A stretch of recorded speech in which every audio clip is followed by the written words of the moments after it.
Bom dia, bom dia, bom dia, bom dia. Bom dia, segunda-feira, vai.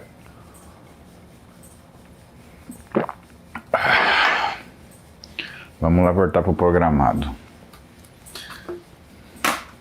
Foi uma semana bem corrida esse final de semana. Sexta-feira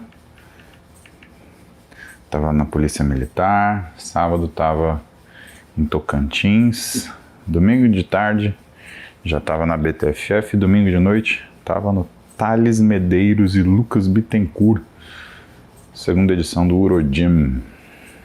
Foi bem legal, pessoal. Quem pôde ir, gostou muito. Quem não pôde ir, não perca a próxima oportunidade. Eita porra. Eu, hein? E aí, de onde vocês são? Conta aí. Ó que eu trouxe de Palmas. Ó que legal. Ah, moleque.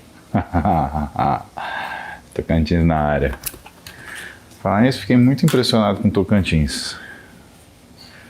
Primeiro que quando a gente está sobrevoando, você vê aquela imensidão de planície, de plano. Depois que, quando eu desci tava em cima de Palmas, assim, cara, coisa mais linda. Tem serra, tem... Parece até mar, assim. Então o pessoal fala, vamos na praia. Mas na verdade é um represamento, né? Você tem uma represa a 60 km de Palmas e outra a 200. E aí ficou como se fosse um lago no meio da cidade, que tem uma praia artificial. E, cara, que coisa linda. E aí foi bem bacana. Eu fiquei muito surpreendido. Que lugar lindo. Pelo menos a capital tem largueza, tudo rua generosa, tudo umas avenidas de 4 pistas. E o calor é um calor, viu? Pensa no calor, dá pra deixar o povo de São Luís, Teresina, tudo com ciúme, aquele calor lá. Porto Velho. Ai, cara, vou falar pra vocês, tava brabinho. Então, bom dia pra vocês. Bom dia, Camila Leão Lion, minha querida filhota. E vamos ver o que vocês querem conversar na segunda-feira, dia 27 de novembro de 2023, 7 horas e 9 minutos, hora da gente fazer o nosso cardio, e depois eu vou treinar. E vou treinar hoje na minha academia, vou estrear hoje a academia. Mano, a gente montou a academia na sexta-feira e eu já parti a destino, nem consegui treinar. Sábado eu treinei na Sky Fitness, lá do Lucas Gama. E domingo não deu tempo. Domingo a gente pegou o voo, era 10 da manhã. Cheguei para dar aula na BTFF, era 2. Do jeito que eu cheguei em Guarulhos, 1 da tarde, deu tempo de chegar e ir direto lá para BTFF. Tinha aula às 3. E aí depois eu tinha aula, um talk lá no Urodim às 18. Então foi... Daniel, vou fazer um vídeo da academia nova. Cara, eu tô muito feliz com essa academia nova. Nessa academia nova a gente desenhou setorizando ela, que é uma coisa que não tinha. Então ficou... Eu montei uma área de membros inferiores. Nessa área de membros inferiores eu consegui organizar os aparelhos para dar um pouco mais de privacidade, né? Principalmente quando as meninas estiverem treinando, né? É uma coisa que aparentemente eles falam, mas é academia. Cara, mas o importante não é aquilo que só o que você olha, o que você vê, não é importante como a pessoa se sente, né? Então exercícios como elevação pélvica, uma mesa flexora, né? Coisa que deixa o indivíduo mais exposto, né? A gente deixou de uma forma que as meninas ficassem mais confortáveis, né, meu? E eu acho que isso é legal. Eu acho que as meninas se sentindo mais confortáveis, elas vão treinar melhor. E sem dúvida nenhuma, né, isso vai interferir naquilo que é a capacidade de ganho de cada uma delas. Então foi um planejamento bem minucioso e que o resultado, cara, me agradou bastante. Ohayou gozaimasu. E nessa área de perna que ficou legal, ficou um leg press contra o outro assim, né? Então a gente aproveitou bastante espaço. Atrás dos leg presses nós colocamos os aparelhos de membros inferiores. Então, por exemplo, a mesa flexora não fica mostrando a bunda para ninguém, então também fica bem confortável. Consegui colocar o hip thrust, né, a elevação de quadril de frente para a parede, ficou super ajustadinho ali. E, cara, tenho certeza que vai ter uma sucessão de treino de perna muito bom, tanto para homens quanto para mulheres, né? Mas pensando nesse quesito, né, essa proteção à exposição, acho que é mais legal, né? Principalmente porque é uma academia de condomínio, então é um ambiente familiar, né? Não tem uma Ironberg aqui embaixo, né? Então o pessoal acho que vai ficar mais tranquilo, vai ficar mais confortável, né?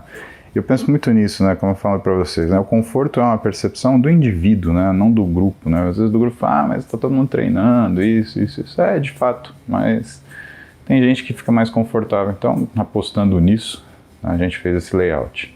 Coloquei os aparelhos de espelho de frente ao espelho. Então agora o Smith Press e um crossover em V estão de frente para o espelho, onde tinha alguns aparelhos que não precisavam, né? Ficou uma área de membros superiores separadinha, muito boa, né? E tem até uma área para alongamento, assim, né? Eu prometo que eu vou filmar para vocês e eu mando. Fiquem tranquilos. Eu queria deixar chegar, faltam 2 aparelhos ainda, falta uma cadeira flexora e falta uma cadeira extensora. Eu queria esperar ficar pronto, mas eu acho que eu vou acabar fazendo o vídeo antes, senão vai juntar com muita coisa no final do ano. E aí a gente vai se atrapalhar, né? Mas, enfim, tem isso, tô ansioso, vou treinar peito, vou estrear a academia daqui a pouco. Moleque. 3 Felipe, é verdade, Luiz Felipe Risso. É o cara da... boa, Camila. Musiberg. Vou apresentar para vocês a Musiberg. Luiz Felipe Risso, que é meu parceiro, responsável pela Tonus Fitness, né? E que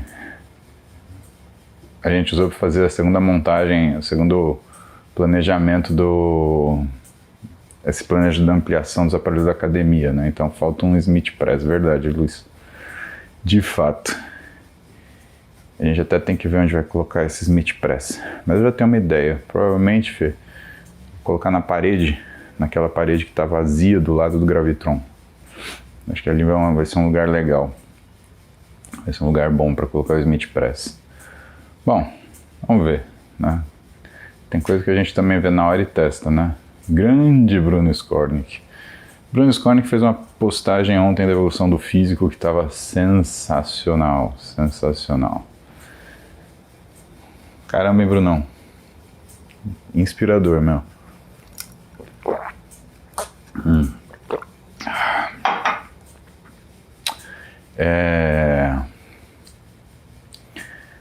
Que mais? Deixa eu ver. De papo. Já sei. Rogério Santana. Rogério Santana.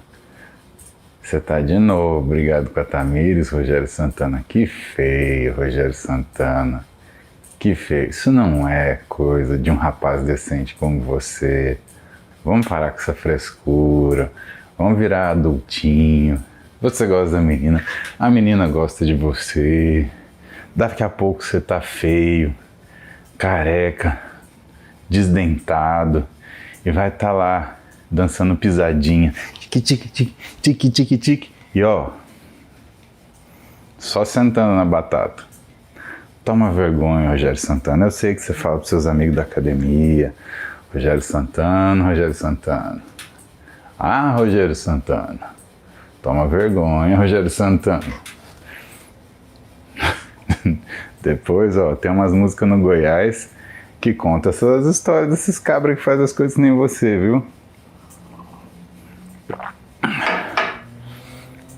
Depois você vai ficar escutando sofrência. Então, para com essa frescura, Rogério Santana. Toma vergonha. Toma vergonha.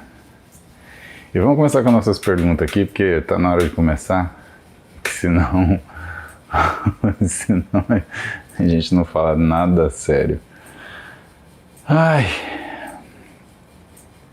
Pera, tô tentando lembrar uma coisa. Faltava uma coisa que eu precisava lembrar, falar pra vocês. O que era mesmo?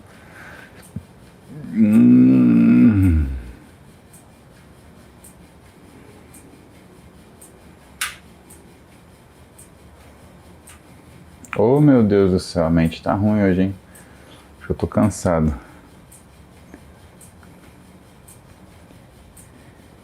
Enfim, vamos seguir. Vamos ver a pergunta.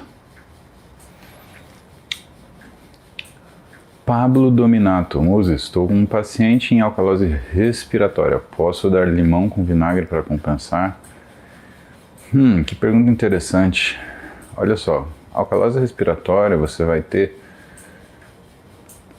Cara, acho que não vai fazer esse efeito. Se você der limão com vinagre, o que vai acontecer? Bom, primeiro que são ácidos fracos quando você compara com o ácido do estômago, com o ácido clorídrico, né?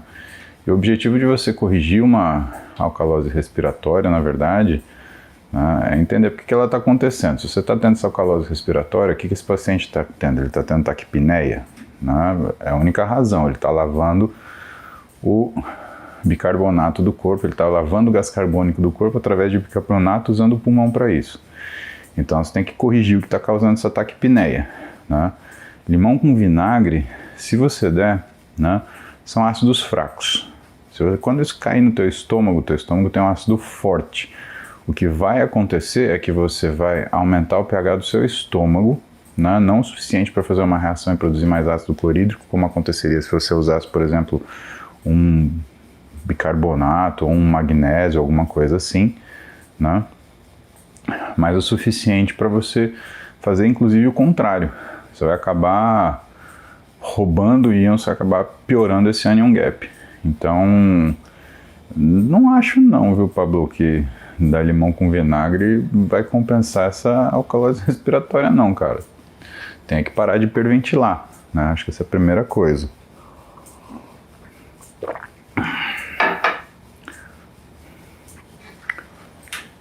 C. Jurizato. O quanto o sono é um fator importante para manter níveis de testosterona elevados? Olha, Jurizato, na verdade, assim, não dá para falar que a testosterona vai estar elevada ou não vai estar elevada, né? Não significa que dormir mais vai fazer você elevar a sua testosterona, significa só que você não vai derrubar ela por fazer restrição do sono. São coisas diferentes, né? Então, o ideal, se você treina, e aí a dica para todos vocês aí, né? Se vocês treinam pesado, né, todos os dias, precisa começar a se organizar para dormir pelo menos 7 horinhas, pessoal. 7 horinhas é o basal aí para a gente conseguir ter uma qualidade mínima para conseguir se recuperar do treino. Senão, tem muito jeito não, tá? Agora, a testosterona elevada depende do tônus gonadotrófico de cada um, né, Eurisato? Você dormir mais e outra, não é quanto mais melhor. O sono também é uma curva em U. Quando a gente começa a dormir mais de 10 horas, por exemplo, você tem piora da sua função metabólica, você tem piora da sua glicemia. Se você piora a sua função metabólica, você para de produzir testosterona também, né? Você tem uma inibição por conta de um excesso de insulina, que faz uma resistência à insulina, que faz uma resistência à leptina e faz você parar de produzir direitinho. Quais são as consequências de um cruise de durateston eterno? A pior a gente não sabe, né? Porque esse comportamento do pessoal começar a usar testosterona muito jovem e manter esse uso de testosterona, não tem estudo sobre isso, a gente mal tem experiência, né? Porque isso é uma coisa recente, dos últimos 10 anos, talvez. Né? Antes disso, você tinha situações que eram pontuais, né? E não por conta, por exemplo, do uso de esteroides em relação à tentativa de modificação do que é estética, né? Agora, uma coisa eu te falo, a diferença de uma testosterona, a principal diferença, de uma testosterona injetável para a testosterona que você produz no corpo, é que a testosterona no corpo ela oscila, né? Então você tem 2/3 da sua produção às 8 da manhã e você tem mais 1/3 final às 17. Isso quer dizer que é como se você tivesse um gráfico onde você faz um pico, um vale e mais um pico pequeno. A testosterona injetável ela fica com tudo alto. Por isso que é mais fácil você também desenvolver situações que, em situações fisiológicas, você não desenvolveria, como por exemplo resistência periférica à insulina. E o que a gente está entendendo hoje, né? Antes a gente fazia reposição hormonal para gente acima dos 60, 70 anos, e mesmo assim casos mais selecionados. Hoje o pessoal está fazendo uso de testosterona muito cedo, que não dá para falar que é uma reposição hormonal, porque reposição hormonal supõe que esse paciente ele tenha tido um hipogonadismo hipergonadotrófico, por exemplo, né? Que é uma situação onde existe uma falha da testicular, né? Ou então outras causas que incorram numa falha da produção. Mas uma coisa muito importante é o que? É você proteger coração, proteger rim, proteger tudo que trabalha de microvascularização. Oi, bebê. Dorothy. Bom dia, filha. Bom dia. Então, proteger tudo que tem microvascularização, mas principalmente o coração, né? Lembra que o coração também é músculo, né? E o rim, o que acontece? Bom, a longuíssimo prazo, se você tem aumento da resistência periférica à insulina, você acaba tendo resistência vascular periférica. Ou seja, tudo aquilo que depende de microcirculação dá problema. Então o rim é uma delas, né? E acaba sendo mais sujeito a isso. Calma, não estou te falando que testosterona agride o rim. Eu estou falando que a gente não conhece o que é o efeito quando existe um uso de longuíssimo prazo, né? Antes um homem começava a fazer uma reposição hormonal com 60 e vivia até os 80, então ele usava testosterona há 20 anos. Hoje a gente tem galera usando esteroide com 20 anos, como é que vai estar com 40? Essa que é a pergunta, né? Não sabemos. Então se você ainda não usou testosterona, Yuri Zato, se você não é um atleta de fisiculturismo profissional, você não depende disso, eu te aconselho a não começar, tá? Porque realmente não dá para te falar que eu não vou te botar medo e fazer um cavalo de batalha. Eu vou te falar aquilo que é. A gente não conhece o que é o uso a longo prazo da testosterona, do jeito que as coisas estão acontecendo. A maioria das pessoas que eu vejo que têm usado testosterona, elas têm começado com uma testosterona normal. Então o pessoal tem 600, 700 e começa a fazer uso de testosterona. Isso é um fator complicador, porque é a mesma coisa que você colocar turbo num carro que está andando no trânsito da marginal parado, né? Então você vai ter um aumento de desgaste provavelmente. A única coisa que a gente sabe é que existe uma sobrecarga cardíaca, tá? Eu te falo isso porque eu atendo isso no consultório. Então, e o que eu costumo falar nos cursos que eu dou, né, para médicos é lembrar que qualquer terapia hormonal, seja ela reposição hormonal, seja ela o uso de anticoncepcional, ela tem que vir num pacote, né? Você vai usar hormônio, tem que ter treino, aeróbico, anaeróbico, e tem que ter dieta.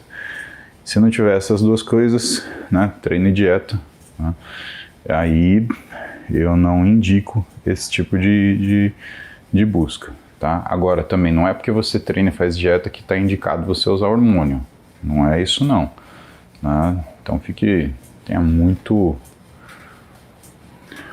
cuidado. Ana Mendes, ela tem compulsão alimentar, o que eu devo fazer? Ana, compulsão alimentar é que nem é uma doença psíquica, é como se fosse um transtorno alimentar, é como se fosse uma depressão, é como se fosse uma ansiedade, né? Então não tem receita caseira, Aninha. Você tem que procurar uma nutricionista que seja aprimorada em transtorno alimentar, né?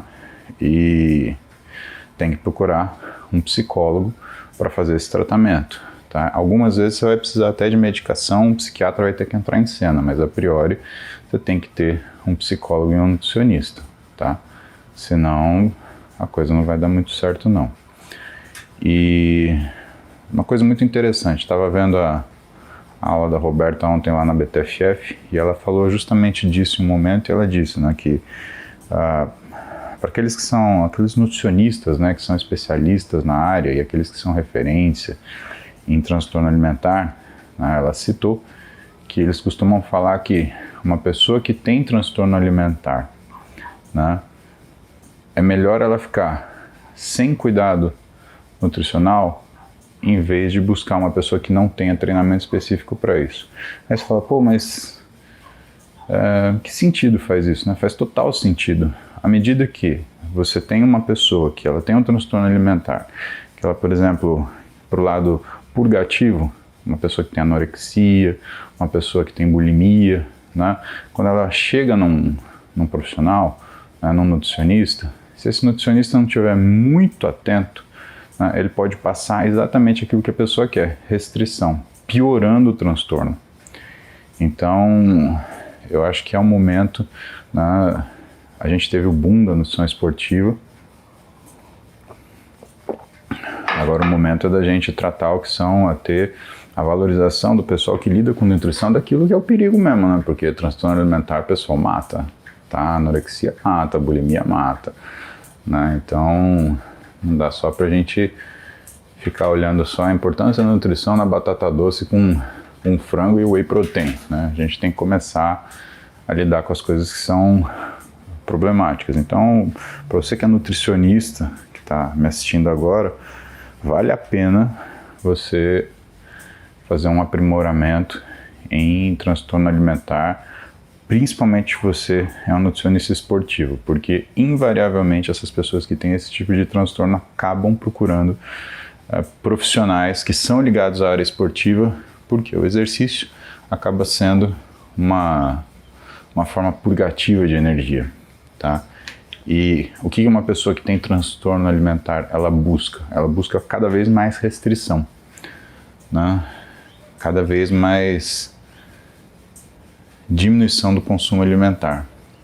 Vamos para o nosso superchat aqui, que já temos alguns. Roger Lopes Marquesi. Bom dia, minha namorada reclama muito da dor pós-treino, aquela dor de mudar o treino. Só que ela já treina faz 2 anos e acontece sem mudar o treino. Tem aminoácidos que ajudam a diminuir a dor pós-treino. Roger, então você está falando de DOMS, Delayed Onset Muscle Soreness, ou dor tardia pós-exercício. Não é bem uma dor pós-treino, né? Isso é um déficit de recuperação. A primeira coisa que está ligada a isso é o uso de anticoncepcional hormonal. Então, quem estudou isso foi um cara chamado Elliott, em 2012 ou 2013. Ele mostrou que quando você analisa as enzimas musculares de mulheres que usam anticoncepcional e mulheres que não usam anticoncepcional, ao redor do 3º dia, a mulher que não usa anticoncepcional, ela já tem um pump de regeneração, então a gente vê queda nos títulos, principalmente de creatinofosfoquinase. E que quando você compara com uma mulher que usa anticoncepcional, você está no 5º dia pós-treino ainda com aumento, mostrando que existe ainda, né, esse sinal de uso muscular, ou que a gente pode chamar às vezes até de agressão muscular, né? É o termo, tá? E é curioso porque quando você olha trabalhos correlatos de pessoas que não trabalhavam junto, aí tem uma pesquisadora chamada Priscilla Clarkson. Ela foi uma das maiores pesquisadoras, infelizmente foi, porque ela infelizmente faleceu, né, que estudou o que era essa resposta, né, de exercício da mulher frente ao anticoncepcional hormonal oral, né, as progestinas basicamente, né, e o que ela mostrava? Que toda vez que a mulher ela entrava com uma progestina, existia a diminuição de uma coisa chamada movimentos voluntários máximos ou contrações voluntárias máximas, né, então que esse déficit de recuperação ele se manifestava como uma diminuição progressiva da capacidade de treino. Então precisa ver se isso não está acontecendo também, Roger. Aí vamos para a segunda coisa, questões alimentares, né? Sua namorada faz restrição alimentar? Muito comum as meninas treinarem e combinarem com restrição alimentar. Se você está treinando, a primeira coisa que você tem que pensar é fazer uma dieta isocalórica antes de fazer hipocalórica, tá? Porque a hipocaloria ela vai fazer com que você tenha perda de adaptação muscular, tá? Então a gente não faz necessariamente hipocaloria para uma pessoa que esteja eutrófica, tá?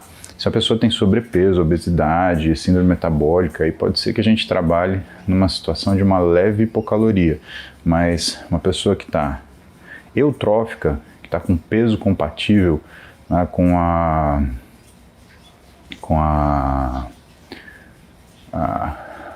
forma física, né? Nesses casos a gente faz uma dieta isocalórica para permitir que essa pessoa tenha a evolução do físico dela, né? E aí, quando existe essa condição de caloria suficiente, essa situação que você está me falando, né, de dificuldade de não ter, né, dor muscular tardia, isso daí começa a diminuir. E a última coisa é o volume de treino, né? Sua namorada, ela por acaso faz aeróbio além da musculação, né? Como é que esse aeróbio está conectado na musculação? Né? Ele está pós-treino, ele está em alta intensidade? Porque inclusive o jeito que ela faz aeróbio pode inclusive atrapalhar no que é a informação que ela entrega para o músculo na musculação para esse músculo desenvolver, né? Então ela está se esfalfando ou ela está se estimulando, né? Exercício, para virar um treinamento, ele tem que ser uma informação física onde você não destrua a sua musculatura, e sim você estimule que ela desenvolva. Isso é importante, isso é comum. Se você conhece alguém que está nessa pegada de treinar até morrer, né, aproveita, manda essa live pro caboclo e fala, ó, assiste isso daqui, cabeção. Você está morando na academia aí e está reclamando que o físico está pior cada dia. Isso é mais comum do que vocês imaginam, esse excesso de vontade, né? Vou fazer, né?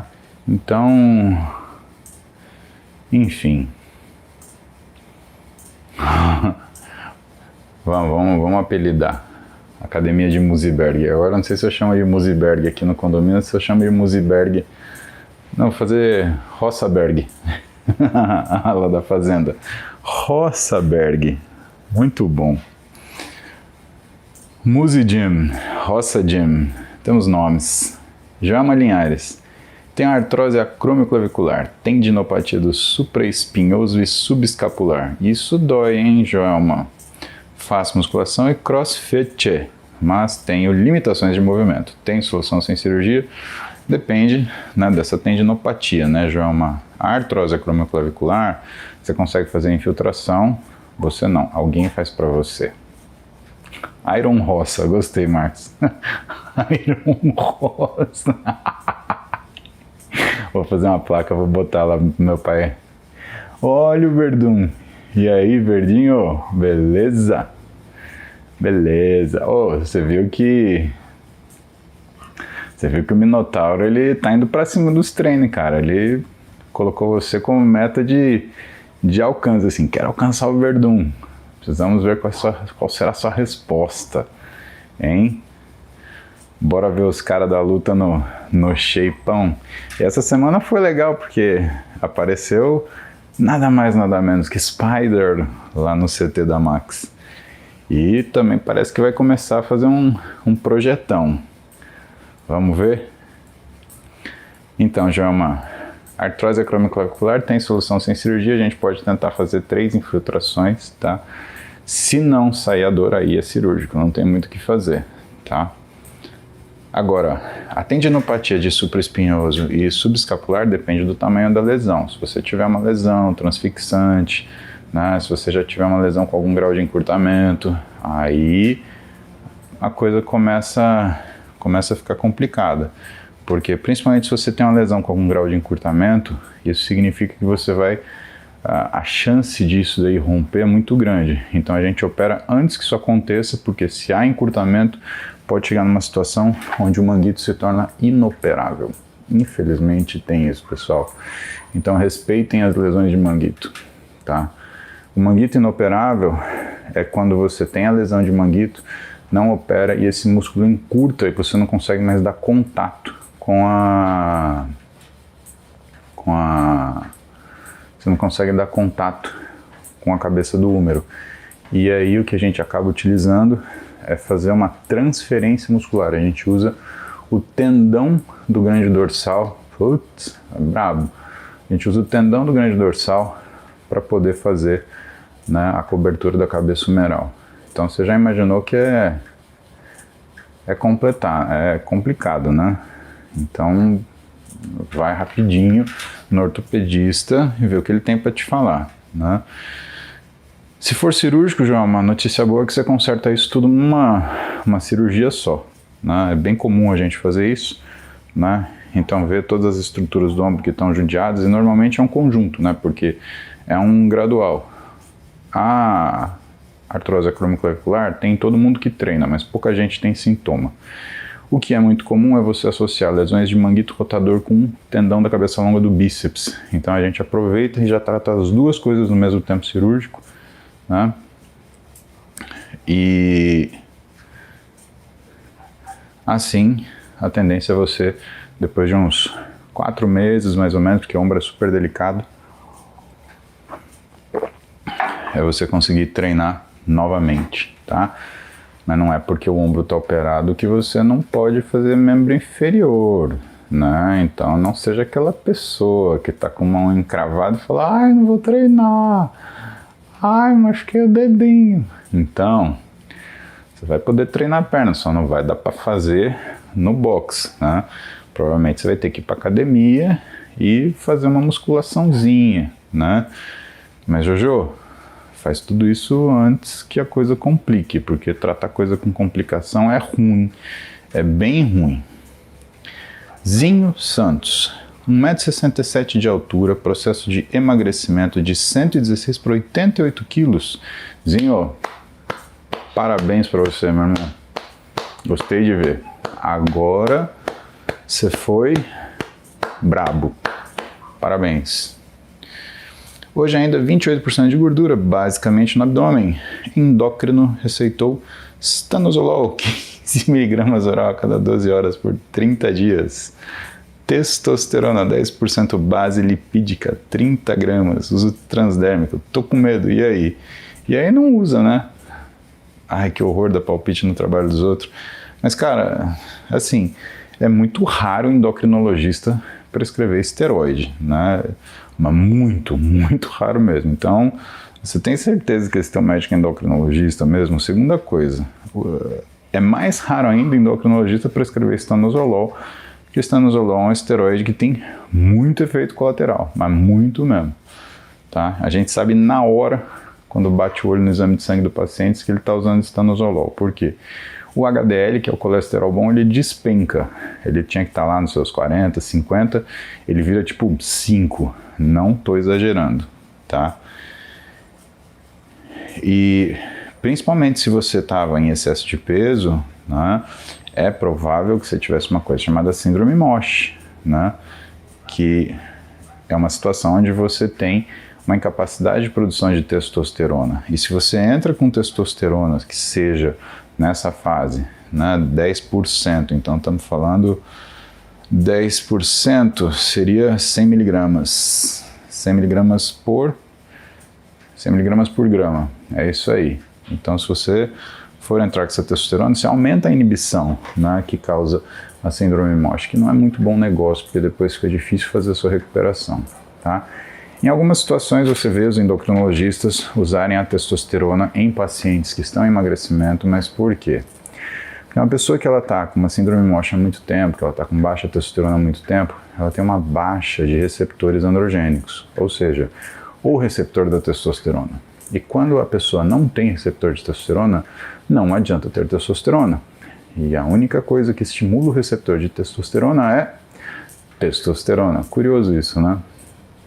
Existe um feedback positivo entre o aumento de androgênio e o aumento de receptor para ele, ou seja, o aumento de testosterona e o aumento progressivo de receptor para a testosterona.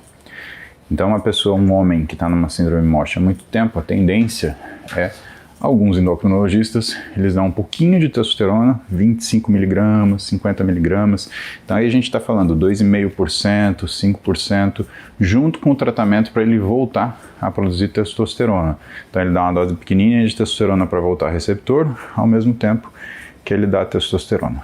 Algumas vezes não começa com testosterona, começa com prasterona, que é uma forma de dehidroepiandrosterona e que é um androgênio mais fraco, mas que ajuda a devolver a quantidade de receptor. E outra coisa que a gente usa é a L-carnitina, porque a L-carnitina ela tem um fator bem importante de sinergismo com receptores androgênicos, né? Como eu te falei, Zinho, eu não gosto de discutir caso de paciente que está passando com outro médico. Eu acho isso muito desagradável, né? Agora, como é muito, muito, muito, muito raro um endócrino ele prescrever stanozolol, eu acho que você devia voltar e conversar com ele, né? Falar, olha, tô com medo, tô receoso, né? Eu vi que stanozolol é um esteroide anabolizante, potente, né? E eu acho que eu não quero usar, eu quero saber como é que tá minha testosterona. E se a testosterona estiver normal, você precisa de dieta, né? Porque esteroide, meu amigo, não emagrece, não é assim não. Tem um monte de gente que toma esteroide e engorda mais ainda, por quê? Porque ele aumenta a resistência periférica à insulina e isso dá fome, né? Quem que nunca escutou falar falando, eu tomo tal coisa, nossa, dá uma fome, né? Então tem isso, já pensou se você perde todo esse progresso de 116 para 88 quilos porque você toma uma coisa que te dá fome e você não consegue mais fazer dieta? Lascou, tá? Então com carinho, vá falar com o seu médico. Fale de suas preocupações, veja se sua testosterona está realmente no nível baixo e fale para ele que você tem intenção de fazer uma coisa menos drástica, tá? Luiz Meneghetti, dentro do recomendado todo dia, cafeína. Até 300 mg. Ao longo dos anos, pode prejudicar os receptores de dopamina do cérebro. Tá aí como acontece com drogas estimulantes, mas em menor grau. Muito interessante sua pergunta, Luiz. O lance da cafeína, cara, que a cafeína é uma coisa que faz neuromodulação. Então, assim, a dose de cafeína, normalmente, se você for olhar artigo científico, ele vai falar de 5 a 10 mg por quilo. O que eu acho uma dose impossível, porque, por exemplo, eu peso 116, 118.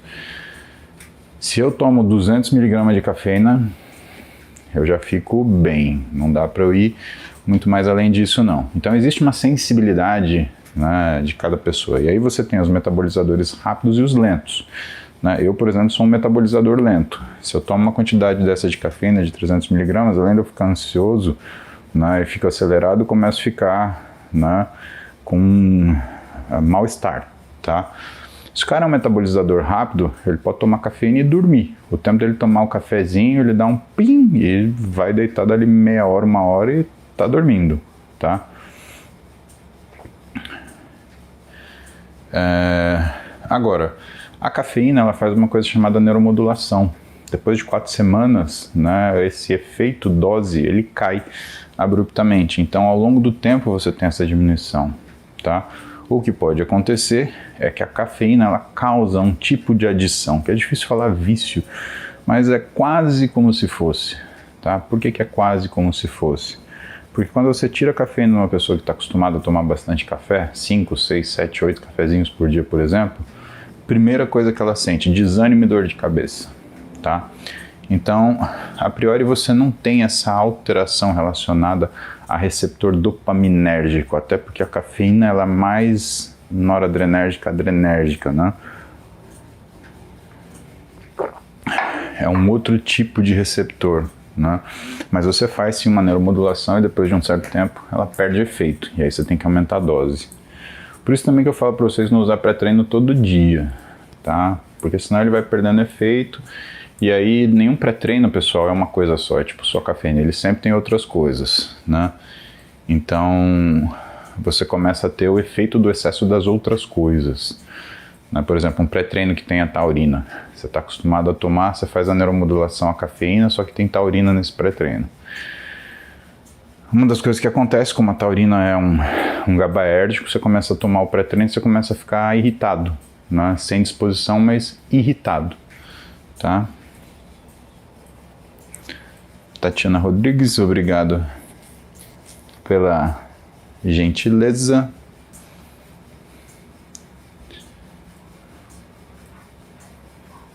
Deixa eu ver aqui. Henrique Fernandes, fiz reposição de testosterona com endócrino, 1 decilato de testosterona, 250 mg, deve ser 250 mg por ml, 4 ml, né, Henrique?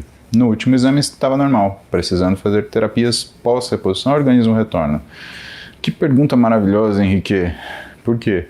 Reposição não é um tratamento que você faz por um período, reposição é para o resto da vida. Se você faz reposição hormonal é porque você não produz, né? Então não adianta você tomar uma dose e simplesmente tchau, né? Por quê? Porque dificilmente a gente fica com uma produção zero de testosterona. Você sempre tem um resquício aí de produção. Então o objetivo de você fazer a reposição hormonal é suprir o que é uma necessidade que o seu físico tem e que você não é capaz de dar conta. Sendo assim, né, a gente explica que uma das características da reposição hormonal é que é para o resto da vida, exceto a terapia de reposição hormonal feminina, né, que a gente usa um pouquinho antes da menopausa, né, quando a mulher começa a sentir sintoma e não necessariamente quando ela para de menstruar, porque senão a efetividade é menor, né, e interrompe depois de 5 a 10 anos. Depende do médico, depende da pessoa, tá? E nesse caso aqui, né, eu acho estranho você ter usado só 250 mg de um decelinato. Eu imagino que deve ter sido aplicado em você, né, 4 ml, que é a apresentação de um decelinato de testosterona, né, 250 mg por ml.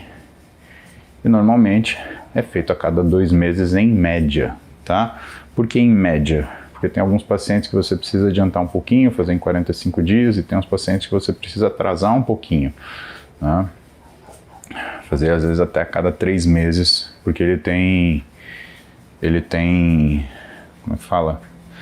Ele mantém níveis de testosterona mais altos com isso. Então,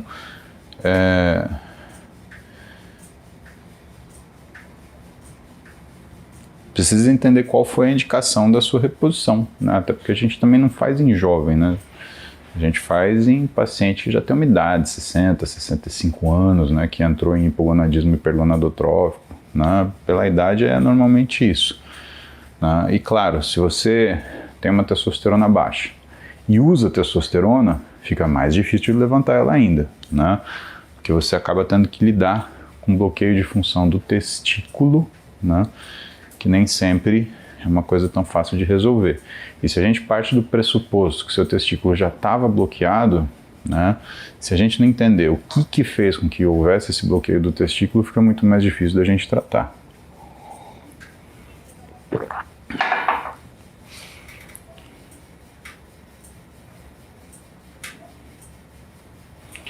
Thaís Assad.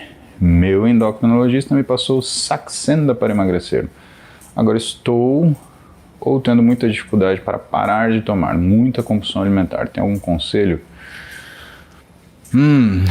Thaís, o uso de análogos de GLP-1, né, que é o caso do Saxenda, é o caso do Ozempic, é o caso do Victoza, ele precisa vir acompanhado de terapia. Por quê? Porque todas essas medicações que entram na classe de análogos de GLP-1, eles fazem uma inibição do apetite, que é via um negócio chamado trato solitário. Ele não é via núcleo arqueado próprio melanocortina, tá?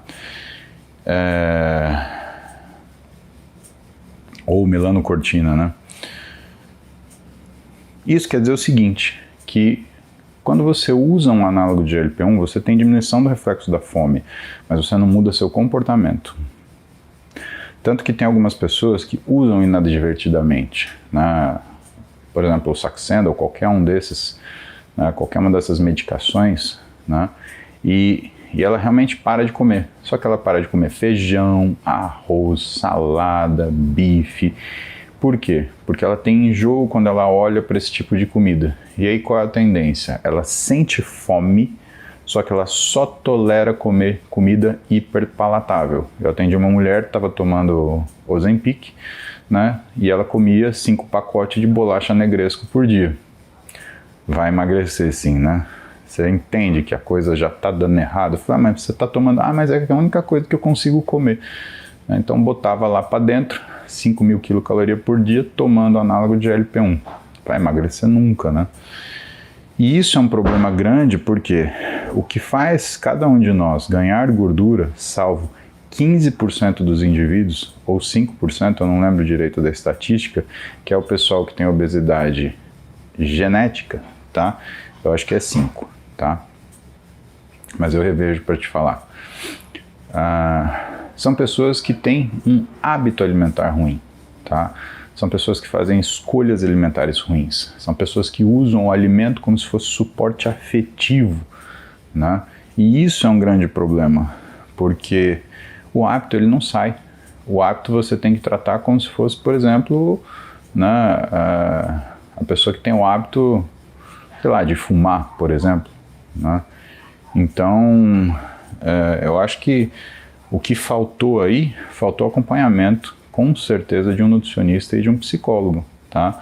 Para que você utilizasse o que é essa capacidade de fazer a inibição do seu apetite através do análogo de GLP-1, mas ao mesmo tempo que você educasse sua alimentação, que o nutricionista te ensinasse a comer, que você reconhecesse quais são os ajustes metabólicos necessários a serem feitos através da sua alimentação, ou seja, suas escolhas, né? Não troque um arroz-feijão por um pacote de biscoito, né? Por mais que o biscoito seja uma menor quantidade, né? O arroz-feijão ele te mantém com menos caloria, mais saciado. Então essas coisas o nutricionista vai fazer para você. E o psicólogo, ele vai te ensinar a elaborar isso, né? Porque como comer é a gente chama de impulso de vida, né? A gente divide as ações humanas em impulsos de vida e de morte. E normalmente as que têm relação com a sobrevivência do indivíduo ou da espécie, então comer, ter relações sexuais, elas normalmente vêm acompanhadas de sensação de prazer, que é a forma que a natureza deu para estimular a gente a fazer aquilo que precisa para a nossa espécie ou indivíduo sobreviver, tá? E se existe essa sensação de prazer associada, né, com certeza quando você come, você sente essa sensação, né, só que você não pode ser escravo dela, tá? E é isso que precisa ser resolvido. Então, pede para o seu endocrinologista recomendar para você um nutricionista da confiança dele, né, e pergunta para o seu nutricionista um psicólogo da confiança dele e começa o seu tratamento, Thaís. Quanto mais cedo, melhor. Marcelo Pereira, é interessante acompanhar métricas no jejum do aeróbico em jejum, quilometragem, batimento cardíaco. Sim, Marcelo, até porque o aeróbico em jejum, quando a gente olha na teoria, né, ele precisa ter um limite de intensidade, né? O aeróbico em jejum ele não é para ser feito para desempenho, né? Ele é um exercício de baixa intensidade, abaixo de 65% do VO2 máximo, do consumo máximo de oxigênio, porque senão você tem alteração da sua função metabólica e aí não é mais em jejum, né? Então se você treina, por exemplo, em alta intensidade, você libera adrenalina e noradrenalina e o que acaba acontecendo é que você faz a correção glicêmica e isso faz com que você tenha modificação do que é o seu metabolismo, deixa de ter o efeito, né, que deveria ter esse aeróbio em jejum, tá?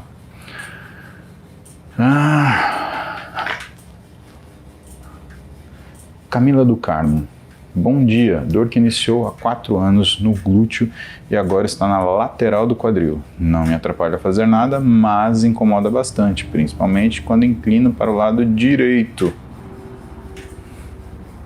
O que fazer? Bom, Camila, é o óbvio, né? Você precisa procurar um médico. Aliás, você tinha que ter procurado 4 anos atrás, quando começou essa dor. Por quê? Porque nada no seu corpo ele permanece igual, né? Quando você tem uma dorzinha, se você deixar, aquilo vai te comendo por dentro. E provavelmente uma coisa que tinha muita facilidade para a gente solucionar 4 anos atrás, hoje de repente já não existe mais essa situação. Então, vai procurar um ortopedista. Por quê?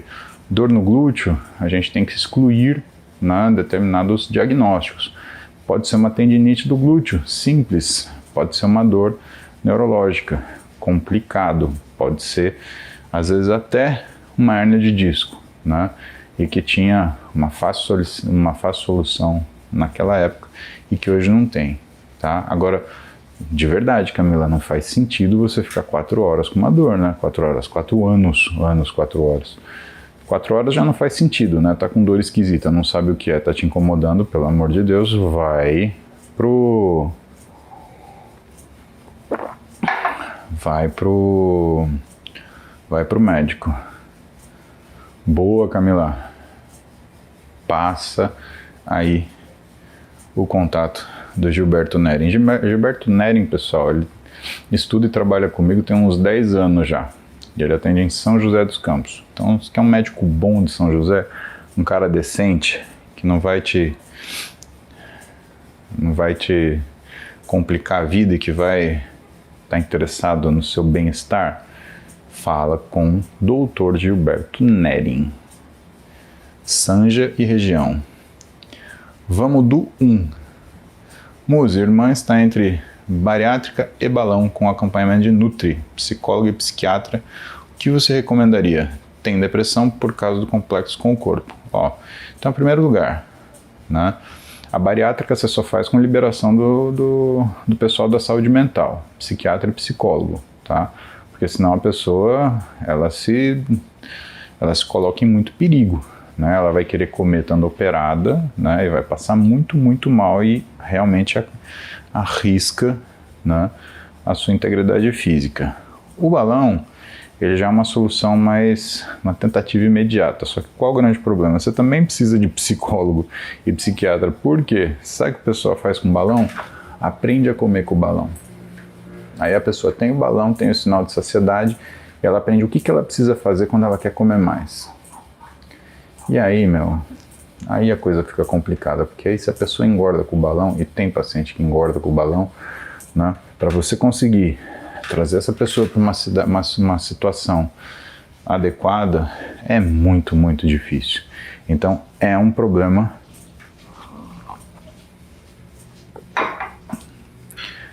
que envolve tratamentos de ordem psíquica, porque a pessoa ela não precisa só se conscientizar, ela não precisa só saber o que fazer, ela não precisa só se motivar a fazer, ela precisa encontrar o que são os problemas que atrapalham que ela tenha constância naquilo que tem que ser feito. Sem motivação, você não começa nada, mas sem constância, você não termina nada do que você começa. E a base desse ciclo virtuoso, né, fazer, estar motivado, perceber resultado, continuar fazendo, motivar-se com o resultado do que você continua fazendo e assim sucessivamente, né? Isso é uma coisa que muitas vezes precisa ser aprendida, né? Então, vamos trabalhar nessas condições, tá? Railson, Paulo de novo. A Coca-Cola corta o efeito dos suplementos? Não. Quem falou isso? Estou tentando reduzir a ingestão de coca, mas fim de semana abusei. Bom, Railson, melhor que a Coca-Cola que pinga, né, meu? Agora, qual coca você está tomando? Coca zero ou coca normal? Tá? Se for coca normal, não faz sentido, né? Você está comendo um caminhão de açúcar, né? O problema é esse, é a quantidade de açúcar que você está consumindo. Então, pelo menos substitui a sua coca por coca zero e, cara, não se exige mais daquilo que você consegue entregar naquele momento. Muda uma coisa e observa. Tá na coca normal, passa para zero, beleza, segue adiante, vê como teu físico reconhece e aí passa para outro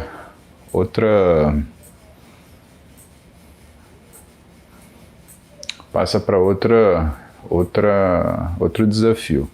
Marcela Leite, o que você sabe sobre as síndrome de Klippel-Trononei? Não sei nada. Eu sei sobre Klippel-Feil. O que é Klippel-Trononei? Vamos descobrir o que o pessoal tá fazendo.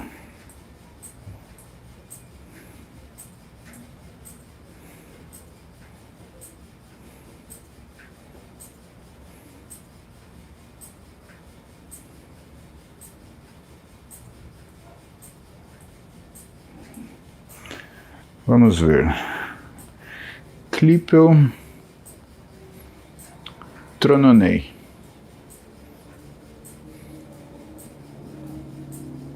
Às vezes a gente descobre o epônimo e sabe o que é, né? Vamos ver o que é.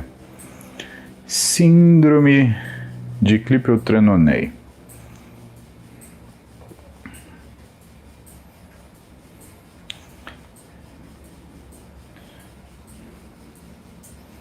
Instituição de apoio às pessoas com síndrome de Klippel-Trenaunay. Não, vamos ver. Artigo. Um relato de caso. Ah! Ok. A síndrome de Klippel-Trenaunay é uma doença rara caracterizada pela presença de tríade mancha, vinho do Porto, malformação venosa ou veias varicosas e hipertrofia óssea ou tecidual. Sua etiologia não é bem definida e se apresenta, na maioria das vezes, desde o nascimento. O tratamento em geral é conservador, sendo as intervenções limitadas ao tratamento das complicações. Apresentamos o relato de caso de um recém-nascido com manifestações da síndrome desde o nascimento. De fato, não conheço, não sei do que se trata. Eu acho que eu imagino que possa ser, porque eu já vi paciente com essas características, né? Doenças raras, hemangioma, hipertrofia varizes, tá? Mas nunca tratei isso, tá? Eu não faço nem ideia de onde começa, Marcela. Por quê? Tem alguém que você conhece que tem síndrome de Klippel-Trenaunay? Pelo menos o que diz aqui no artigo. Vamos citar os autores. Andresa Rodrigues Afonso, Valéria Cardoso Alves Cunali, Valquíria Cardoso Alves Chagas, Pávila Virgínia de Oliveira Nabuco, Fabiana Jorge Bueno Galdino Barçan e Eliane Machado de Freitas Félix. Esse foi um artigo publicado na revista Residência Pediátrica, no ano de 2016, volume 6, número 2. Então, pelo menos é o que está descrito aqui, né? E aqui está descrito que o tratamento, o acompanhamento é clínico, né? Que você não faz nada, que você não interfere.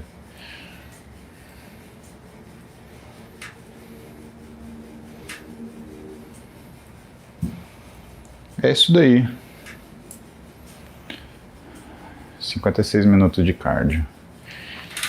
E aí? Vamos ver se apareceu a mesma coisa no Instagram.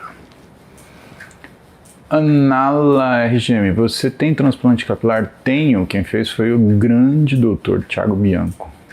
Sensacional. Obrigado, Ti. Sensacional. Acabamos, Camilinha. Vamos jogar a conversa fora mais 3 minutos. Carlinha FB Fernandes. Grande Carlinha. Uma das originals, né? Não tem aquele seriado original dos vampiros original. Carlinha é uma banhenta original. Sem falar na banalização que está acontecendo da questão compulsão. Uma grande maioria de pessoas que falam que são compulsivas são apenas desregradas. Concordo com você, né? Eu tenho compulsão por doce. Não existe isso, né? Quando você tem compulsão, se alguém colocar mastruz com leite na sua frente, você vai tomar como se fosse uma coisa deliciosa, né? A compulsão, ela é caracterizada por um impulso em comer incontrolável e de qualquer coisa, né? Eu tenho compulsão pela minha mulher, ou seja, não é compulsão, é pura safadeza. Estúdio de colorir. A última para a gente fechar hoje. Muzi, eu não como besteiras, somente arroz, feijão, carne, legumes. Cheguei a fazer academia para perder peso. Então tá errado, primeira coisa, né? Porque quando você faz academia, você desenvolve massa muscular e o que acaba acontecendo é, você ganha peso. Ao invés de perder peso, ganhei coisa de 10 quilos em média. Tchanã! Eu aumentei, mas as medidas não diminuíram. Então o que você está precisando, na verdade, é orientação. Primeira coisa, tá? Você precisa de orientação para você saber o que você pode esperar de cada coisa que você vai fazer, né? Senão você não tem direção e você não sabe interpretar aquilo que está acontecendo. A gente tem uma frase, né, que é atribuída a Claude Bernard, né, um médico, que falava assim: quem não sabe o que procura não entende o que encontra. Você está procurando perder peso, mas quem falou que perder peso é o que você precisa? Você não precisa fazer um processo de recomposição corporal? Então procura isso na internet, recomposição corporal, tá?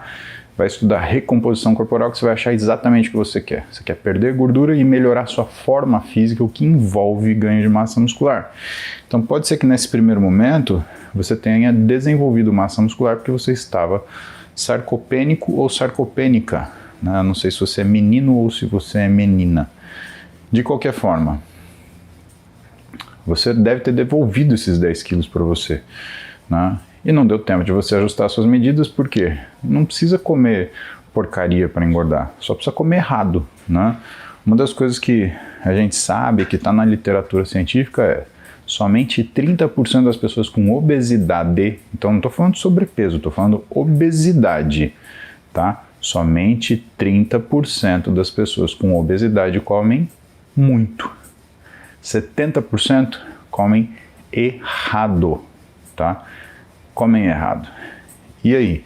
Você pode estar comendo a coisa certa do jeito errado, né? Sei lá, que nem usar uma régua para bater um prego, ou então um prato para pentear o cabelo, né? A gente faz essas coisas. Tum, tum. E dessa forma, você precisa aprender a comer certo, né? Ou você foi tentar fazer as coisas na raça, né? Tudo bem, fazer na raça tem seu mérito. Eu consegui sozinho fazer tal coisa, mas não é muito melhor você conseguir do que você ter a satisfação de falar que fez sozinho? Eu prefiro conseguir do que fazer sozinho. Ah, mas custa caro. Porra, na boa. Quanto custa você sair comer fora aí um mês? Né? Põe na conta, aprende a comer. Uma coisa fundamental. Né? A gente gasta tanta coisa com... A gente faz escolhas financeiras que são curiosas. Eu faço escolhas financeiras. Vocês acham que eu saio comprando ou pagando tudo que aparece pela minha frente? Né? Ainda que isso não seja um problema, cara, a escolha financeira, ela não quer dizer da sua possibilidade financeira, ela quer dizer da sua inteligência, né? Isso é uma coisa fundamental. E o que é mais inteligente você investir em algo que você faz todo dia, de 3 a 6 vezes ao dia? Eu não vejo. Para mim, aprender a comer é a coisa mais inteligente que você pode pensar, porque isso vai acontecer sua vida inteira. Você vai comer todo dia, 4, 5 vezes por dia, no ideal, o resto da sua vida. Vamos passar num nutricionista, tirar esse escorpião do bolso, parar de falar que é caro, passar num cara bom, ele vai cuidar de você, vai te entregar um plano alimentar, tá? E diante desse plano alimentar, com o tempo, você vai aprendendo a comer, tá? Porque essa é a ideia do nutricionista, né? Não é ensinar você a comer para você ser nutricionista, é ensinar você a comer para você saber cuidar de você, né? Então a gente tem que começar cuidando de nós mesmos, né? E é isso que você vai fazer, o cara de doce. Como é que chama? Estúdio de colorir. Olha o cara de doce. Nossa senhora. O que é esse estúdio de colorir, hein? Será que é aqueles livrinhos de pintar? Eu adorava isso. Eu fazia isso com a Maria Clara. Eu gostava tanto. Cara, sabe que colorir é uma das atividades mais relaxantes que eu tenho, né? Queridos, 62 minutos de treino, 8 horas 10 minutos. A segunda-feira tá bom, tá? Vamos combinar? Hoje eu vou deixar no meu Stories as perguntas para os assinantes aqui do Instagram, né? Lembrando, se você não é assinante da minha página, não precisa. Abre aí 7 horas sua live, assiste. Né? Você vai ver coisas que provavelmente tem a ver com dúvidas suas, ou curiosidades que tem a ver com curiosidades suas. Mas se você quiser fazer uma pergunta e você não é assinante, você tem o YouTube, tá? No YouTube eu leio todas as perguntas feitas por Super Chat, tá? O que me ajuda muito, tá? Sendo muito sincero, não é só o que é a contribuição financeira de cada um, que também ajuda, né? Mas é o fato de, quando eu deixo pergunta, eu já tenho a programação do que vocês vão perguntar e a live fica direcionada. E quando eu tenho Super Chat, tem aquele monte de coisa que o pessoal escreve no chat, né? O Superchat ele fica destacado e fica parado para mim e eu consigo olhar. Então é isso, pessoal, né? YouTube e Instagram não me deixa mais rico, mas ele me ajuda a responder as perguntas de vocês, tá bom? Muito obrigado pela companhia de todo dia, gosto muito, tá? Que vocês fiquem bem, que essa semana seja excelente para vocês, que essa segunda-feira, essa live, ela possa te dar um start em coisas boas para sua vida de alguma forma, seja no seu comportamento alimentar, seja na sua motivação de treino, seja na sua motivação de vida, porque volta e meia a gente fala umas coisas também aqui que é dura, né? Todo mundo ser humano aqui, todo mundo passa perrengue, todo mundo tem dificuldade. E eu acho que uma das coisas da gente ter montado essa nação Muse, né, é justamente a gente poder se ajudar. Vocês me ajudam bastante, sabia? Sabia? Verdade. Né? Seja pelo Instagram, seja pelo YouTube, seja pelo TikTok. Todo dia tem aqui uma galera também. Obrigado. Muito bom ter a companhia de vocês todos. Eu tiro uma foto pra vocês verem aqui. Aliás, vou tirar agora. Vou tirar agora e vou usar ela para postar depois o quadrinho de perguntas. Hello. Pronto. Acompanhe no Instagram, que vocês vão ter curiosidade, vão matar a curiosidade de saber aqui que eu fico olhando quando eu tô aqui. Tá bom? Vamos que vamos? Beijo pra vocês. Camila Lion, muito obrigado, minha filha querida. Um beijo no seu coração. E que Deus te proteja, você melhore cada dia mais. Saiba que eu tô todo dia torcendo por você, tá? E rezando também. Mas você é forte, né, cara? Que orgulho de você. Galera do Insta, a gente se vê mais tarde. Galera do Tik, a gente se vê amanhã. Hasta luego. Nosotros falamos. Hasta la mañana. Ainda estou procurando meu professor de espanhol, hein? Se tiver alguém que se habilita a dar aula de espanhol para um mondrongo, né? Tô aí.